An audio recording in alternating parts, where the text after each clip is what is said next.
Welcome to the Disney Parks Podcast with your hosts, Tony Casanova from DisneyByTheNumbers.com and Parkhopper John from WDWParkhoppers.com. Keep your hands, arms, feet, and legs inside the podcast at all times. And get ready for the Disney Parks Podcast. Hey, we want to tell you about our friends over at VintageCoasters.com. They have a wide selection of drink coasters, phone cases, all sorts of really cool metal signs, luggage tags, anything you could think of, pop culture, Disney, they've got it over there at VintagePressing.com. And because you're listening to the Disney Parks Podcast, they've worked up a special price for you. Use the coupon code DisneyPodcaster at checkout, and you'll save $1. Now, that might not sound like a lot, but their price points are so low, $1 is a pretty big deal. And they've done that just for you guys. So visit VintagePressing.com and use Disney Podcaster at checkout, and you will love everything that you get from VintagePressing.com. And now, the Disney Parks Podcast Infotainment segment.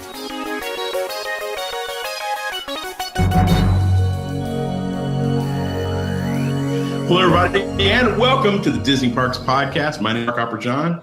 I come to you from WW Parkhoppers. Joining me, as always, is the lovable, huggable Mr. Tony Casanova from Disney by the Numbers. How you doing tonight, pal? Excellent day. We have a great show for you. We are talking about the top 10 Walt Disney Animation Company animators. We're talking about animators tonight. That's what brought me in. Well, that's not entirely true.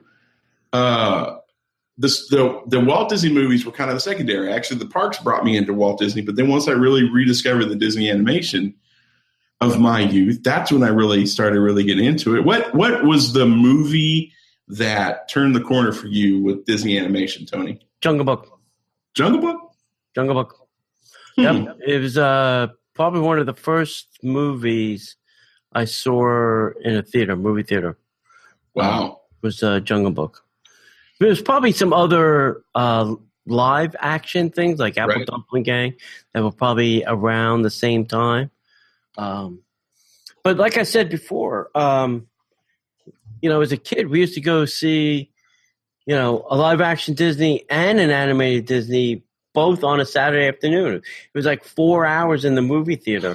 Right. And that's how we would spend our Saturday if it was raining or whatever. Right. Mom used to take us, 4 kids to the movies, and that's what we do. Or you'd get a Mickey short and a live action, or a couple Mickey shorts and a live action. But that's what we used to do. And the one movie theater used to just play Disney stuff like ad nauseum. I can remember when I was younger, I think my first Disney movie was Bambi. But I was really, really little, and I didn't really remember it. I remembered Thumper, and I had visions of, Bambi. The movie that really did it for me is I hate to say this, is Lilo and Stitch. It's the first movie that I remember grabbing me and just breaking me. That scene where he's in the woods and he wakes up and I can't remember his name. The David Ogden Stiers character. Mm-hmm. What are you doing? What are you doing? He says, I'm waiting. He says, who are you waiting for? He says, waiting for family. He sticks his ear up because I'm lost, and he expects his family to come over. Oh my God. I just cried, and I looked over and Sarah's crying like a little girl. So, wow. So, that's the one that did it. And then, then I got into the classic movies and all that stuff. But that's really what did it. So we owe a great deal to not only these 10 men and maybe women, we don't know, that we're going to talk about, and all of the other people. There's no way we could do an exhaustive list, especially in the early days of Walt Disney Animations, like all hands on deck, Right. Not to mention, you had the animators and the artists, but then you had the cleanup people and all those girls and women. Ink and paint. Just, there's too many people for us to mention here, but we wanted to choose our top 10 Walt Disney animators. Let's start with number 10, T. Number 10 is Mr. Ollie Johnston. He worked October 31st, 1912 to April. Those are born and birth dates. We don't have to do those. Yep. He joined Disney in 1935. He first worked on Snow White, obviously. Everybody did. That was the first movie. He went on to author the Animators Bible, The Illustration of Life with Frank Thomas. And I've tried to get this book, and it's a tough book to get. Yeah. Obviously, it's not in print, which makes it tougher. And B, people are charging astronomical prices for it because every animator wants one. And I'm just not willing to shell out $300 for a book. Right. His work also includes Mr. Smee, one of my favorite characters from Peter Pan, the stepsisters in Cinderella, the district attorney in The Adventures of Ichabod and Mr. Toad. He also did the Prince John in Robin Hood, another character I love. And according to the book, The Disney Villains, written by Johnston and Frank Thomas, Johnston also partnered with Thompson on creating characters such as Ichabod Crane in The Adventures of Ichabod and Mr. Toad and Mr. Sir Hiss in Robin Hood. Yeah. And if you watched the end of The Incredibles, and there's these two old dudes talking, man, that's old school. And one guy says, "There's no school like the old school." Yeah. That's Frank and Ollie. That's Frank Thomas and Ollie Johnston. Those are the last two of Walt's fabled 9 Old Men. And if you don't know who the 9 Old Men are, Google it. Because you're going to get your brains. That's also another good book, The 9 Old Men. Oh, yeah. It's a great book. Yeah.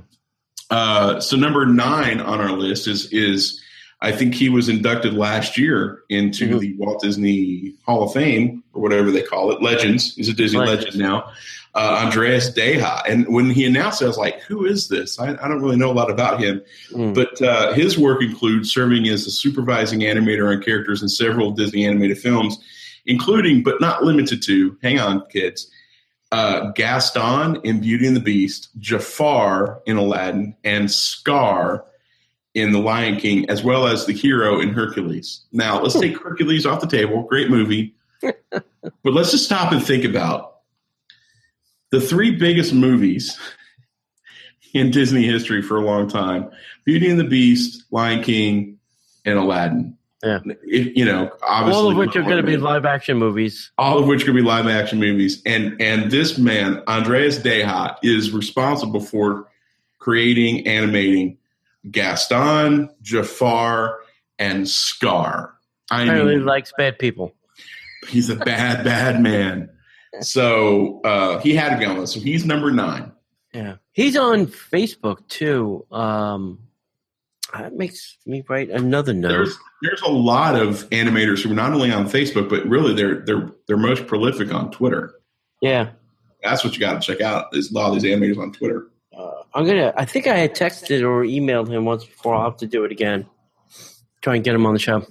Oh, that'd be great. He's a Disney legend. If we could get him, I'd freak out. Yeah. Number 8 on the list is Ward Kimball. He joined Disney back in 1934, and his work includes Jiminy Cricket in Pinocchio. Hang on a second. He drew Jiminy Cricket. You should do some research about the Jiminy Cricket character. He's responsible for Jiminy. Ward Kimball. Yeah. That Ward Kimball is in charge of Jiminy Cricket. Yeah. He did Lucifer, Jacques, and Gus in Cinderella. He also did the Mad Hatter and the Cheshire Cat in Alice in Wonderland. His work was often more wild than any other Disney animator, and it was also very unique. In 1968, he created and released a non-Disney anti-Vietnam War animated short called Escalation. And he's also one of the people that you can say helped Walt get trains. Into trains and build things and tinker with stuff. He helped Walt do a lot of those things, a lot of the tinkering that he did, and helped him build his barn and all that kind of stuff. So he's more than just an animator, Yeah, he was like a little Renaissance guy. Yeah, he's amazing. And if you go to Disney's Wilderness Lodge and you go back towards the DVC area, like you're going to like the workout room, there's the Ward Kimball room. I mean, it's all about Ward and Walt, and you can see a bunch of stuff there. So that's pretty amazing. Love Ward Kimball. Yep. All right. Number 7 on the list shares my birthday. Art Babbitt. He received over 80 awards as an animation director and an animator, and also developed the character of Goofy. Art developed Goofy. So, I mean, this is a big deal. Babbitt also worked as an animator or animation director on films such as The Three Little Pigs, Snow White and the Seven Dwarfs, Fantasia, and The Incredible Mr. Limpet. Now, I do have a lot of memories of that movie when I was younger. I watched that movie a lot because I love Don Knotts. Right. Yeah. Yeah. I mean, Seven Dwarfs, Fantasia. It's crazy. It's crazy. Yeah. Those movies were fundamental in helping Walt Disney Studios become the Walt Disney Studios we know and love. Yeah. Number 6 on the list did a lot more also than animating, and that's Mark Davis. He started also in 1935 on Snow White. He later went on to develop and animate the characters of Bambi and Thumper in Bambi, obviously, Maleficent, Aurora, and the Raven in Sleeping Beauty, and Cruella de Vil in 101 Dalmatians. Davis is also responsible for the character design for both the Pirates of the Caribbean and the Haunted Mansion attractions at Disneyland. And this is where Walt started going back to these guys, these animators, who were just drawing stuff and saying, hey, I'm going to build a park. I need you to help me build, one for this and one for this and one with these theming. And now the guys are not doing just animation on, paper and pencil anymore. They're actually creating 3D objects in the real world that we go on. So that was a pretty big leap for a lot of these guys. Yeah. But I have to say, and Bob Gurr agreed with us, that Walt had a crazy knack for knowing what people could do, even if the person did not know they can do that. He would say, hey, Mark, I need you to go do this. And even though Mark goes, well, I've never done that before, Walt knew that this person could do that, based on, his skills or what he'd seen or whatever. And he had a knack of doing that with a lot of different people, Yeah. I could be here all night to talk about what Walt did as a businessman, as a creative genius. He had this innate ability.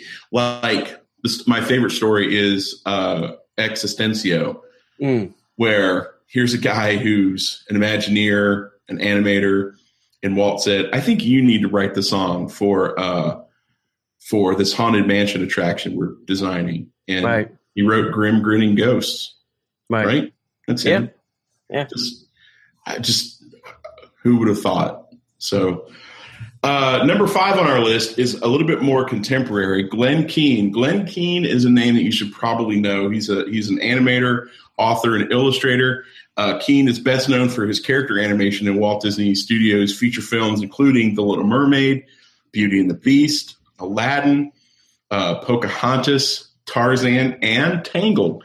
Keane received the 1992 Annie Award for character animation, the 2007 Winsor McKay Award for lifetime contribution to the field of animation, and in 2013 was named a Disney legend.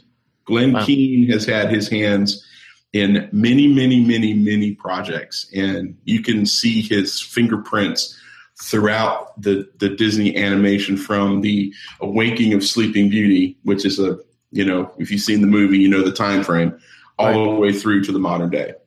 Yep. Yeah. Next up, number 4 is Bill Tata.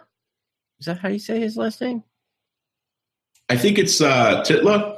Titla? Okay. Titla or Titla. All right. He was one of the original Disney animators and considered by many to be the best Disney animator that ever lived. In particular, he's noted for his animation of Grumpy in Snow White and the Seven Dwarfs, Stromboli in Pinocchio, the Chernobog in the Night on Bald Mountain sequence from Fantasia, and the title character of Dumbo. Best animator of all time. Yeah, and that's not just us saying that. That's his peers. Yeah, that's crazy.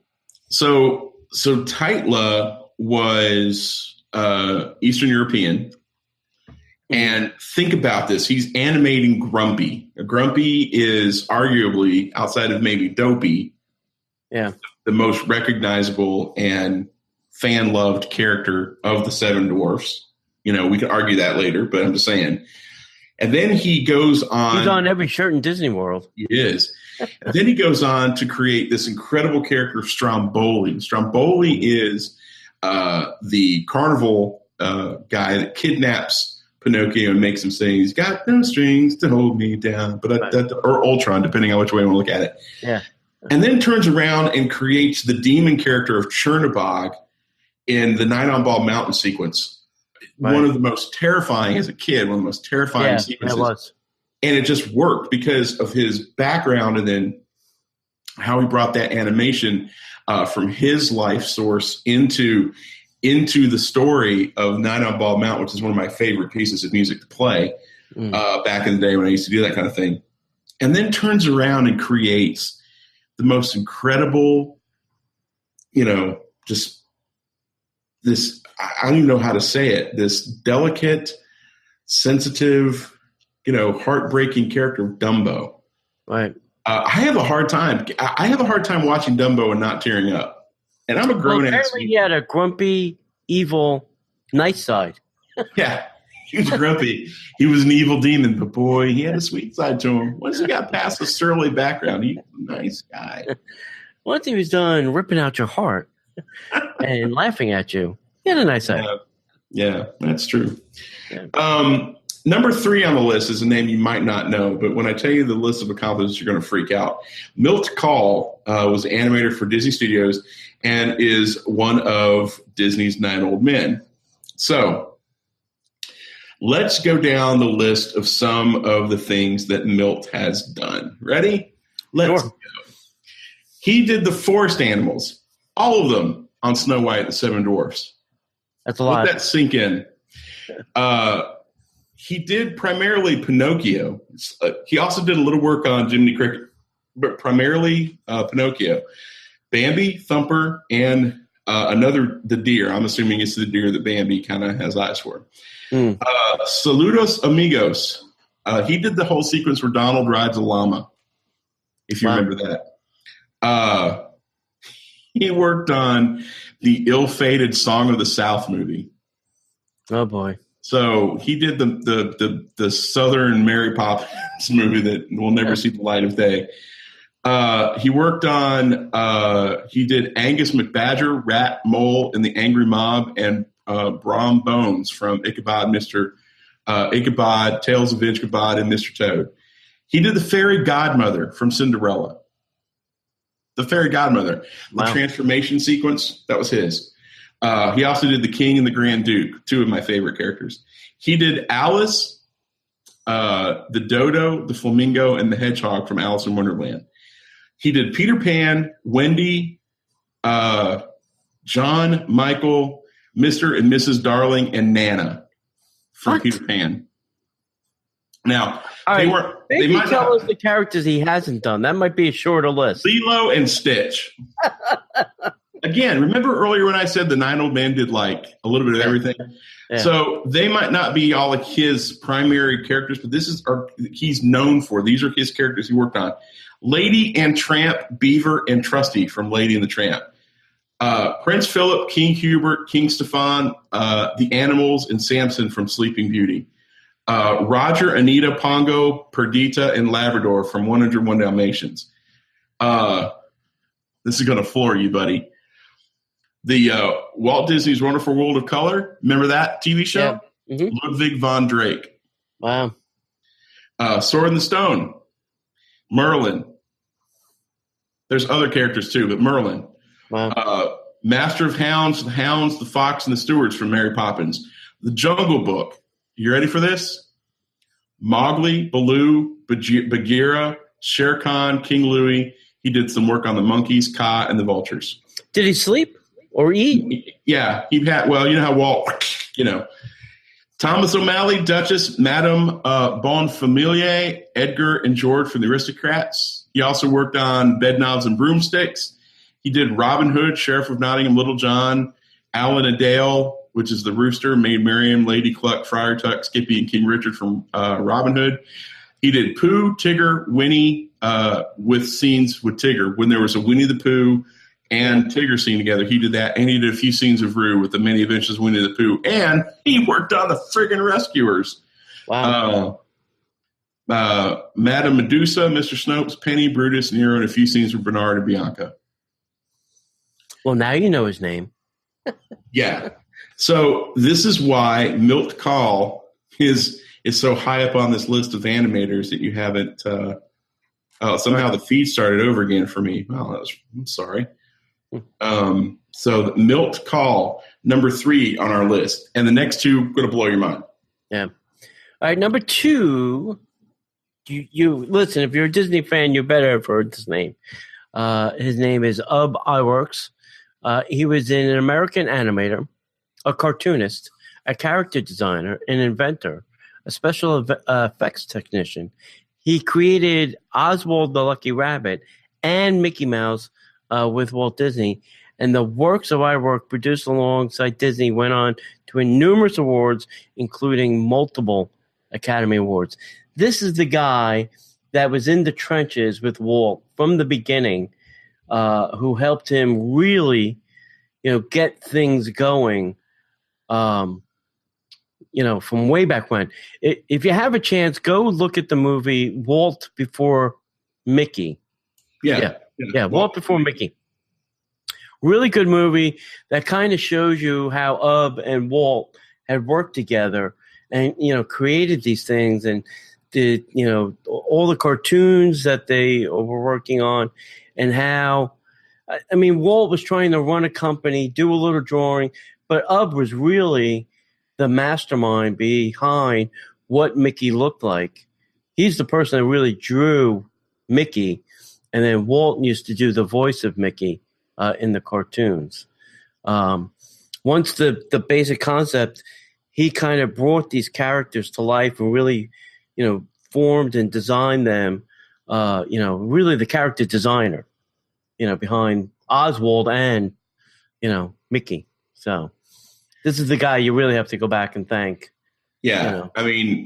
For bringing them to life on paper. Yeah. I don't want to blaspheme, but I don't think that we would be talking about Walt Disney if we weren't talking about Iwerks. Yeah.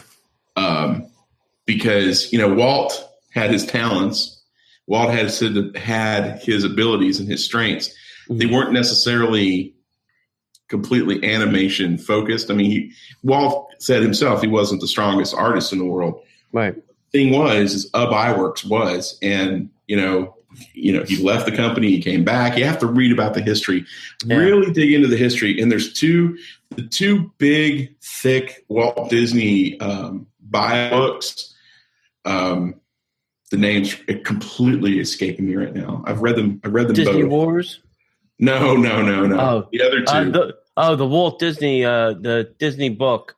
Yeah. The one by Neil Gabler. Yeah, Neil's book, and then there's another book, and then they're both thick as all get out because they're very comprehensive. They go more into the history of Iwerks. If you can get a book on audio, it'll make your drive a lot better. If you make an airline flight much more enjoyable. Iwerks it was really Walt, and then his brother Roy.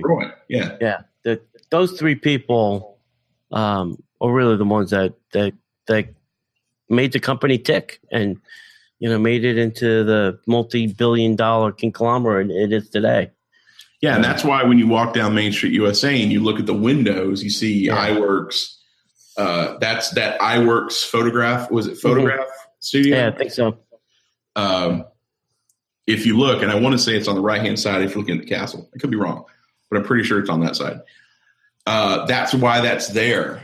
And without there would probably be no Walt Disney. And how could we have a list of top Disney animators to not have Walt Disney at number one. Right. I mean, seriously.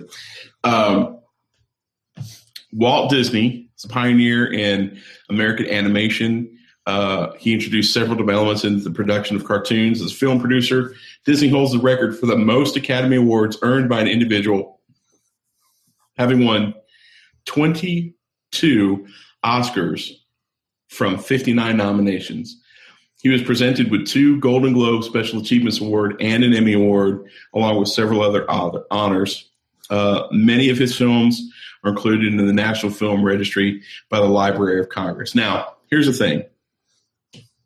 Not the greatest animator in the world, but think of the things that he did with animation and technology. He had ideas. He created the idea of live action and cartoons with the Alice Adventures. Yeah. Flash forward to Mary Poppins and Pete's Dragon and those types, Bedknobs and Broomsticks, Star of the South. And those are the things that he thought about 20, 30 years before that. He's the one who created animated cartoons that had soundtracks that things would happen in the cartoon, things would happen musically. He's the one that created the ability to have talking cartoons. He's the one that innovated those ideas to have surround sound. It wasn't called that. It was called something else. He's the one that pushed for color animated cartoons. He's the one who came up with the very first feature-length animated film. Anyone? Snow White and the Seven Dwarfs. I mean, those were just little things. Not only that, he came up with the idea of Fantasia. I mean, way beyond its time to marry, classical music and animated and envisioned all that. That's all his. And we're not even talking about anything with the Disney parks. Walt was to animation what Steve Jobs is to communication. Yeah. No ifs, ands, or buts. Yeah. He definitely was a visionary. I mean, he had a lot of concepts and things. And I would have, if he was the kind of person that kept a book or journal or something, I would have loved to seen the list of things that never got done or never got made or never was created. I'd like to see that list. Like, what was his list of movie ideas or animated film ideas that, he never did or we will never see? I don't know. I don't know if there is a list. I don't know if the archives has something or the Disney family's got something, but I'd love to see all the things that, because I would think a person like Walt would keep a list somewhere of, hey, I want to do this, I want to do this, I want to do this, I want to do this. And then when the time came, he'd go back to that list and say, I think now's the time for this, Right. Yeah. I mean, I'm sure he had a whole lot of ideas in his head, but he had to written some stuff down. Yeah. Maybe he didn't. Maybe he was just that much of maybe he didn't. So that's our list of top 10s. Now, let's go through some obvious notable people. Obviously, John Lasseter's not on the list. Yeah. John Lasseter, Pete Docter. Right. Andrew Stanton. Yeah. All the guys at Pixar. Not that they're not great animators. We're not, I'm not saying they're not great animators. I just think that we needed to, in this first pass of the 10 best, we probably needed to honor the guys, as many of the Night Old Men as made sense.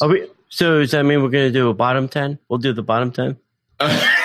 I would be number 10 on the number 10 on the bottom. Yeah. The worst animator. I can't draw my name. Never mind a character. I can barely draw 3 circles in the shape of a Mickey. So raise your hand out there if you ever went to the studios and did the animation thing, and then your picture never ever looked like the one that was being drawn by the artist in the front of the room. Yeah, that was me. Yeah. I mean, mine looked like a stick figure. It looked like a two-fingered blind person drew. I had nothing on paper. Two-fingered blind person. I was like, whoa.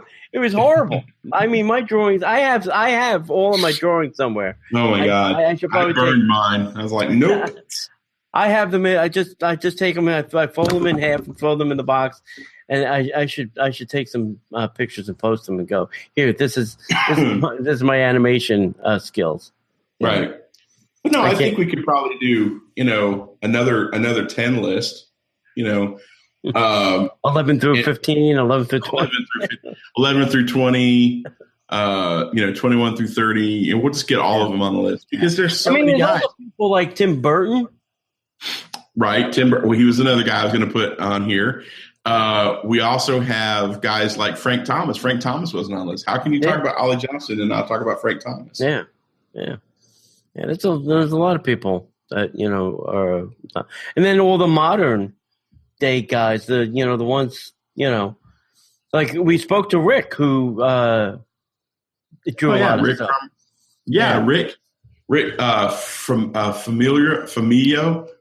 I can't say his name now. I wrote it down. I know. Who wished me a happy birthday, by the way. Oh, see? I was like, oh, my God. See, we got to get him back on. Wait, let me add him to the list, too. Scuttle. He did, is it Scuttle? Yeah. Who's the bird? Scuttle? Yeah. There's so many guys, but we wanted to pay homage to who we thought were like 10 of the greatest. It's not that maybe they're not the top 10 ever, but there's so many great things. Who are some of the animators that you love? We would love to know. You could leave us a comment on our site, DisneyParksPodcast.com. You can email us at DisneyParksPodcast@gmail.com. You can leave us a comment at Facebook.com/DisneyParksPodcast. Who are your favorite animators that we didn't mention? We'd love to know, and maybe we'll just create another list and we'll say, top 10 fan favorite animators. Yeah. I'd love to do that. Who did we leave off? Right. Let's do that. Do a fan favorite list. That'd be cool. I love that. Send them in, kids. You're writing the show, so it's all on you. Right. All right. That's it. Are we done? We're going to put a fork in? I think so. Put a fork in this bad boy. All right, kids. You know how to get in touch with us. We're Disney Parks Podcast at DisneyParksPodcast.com.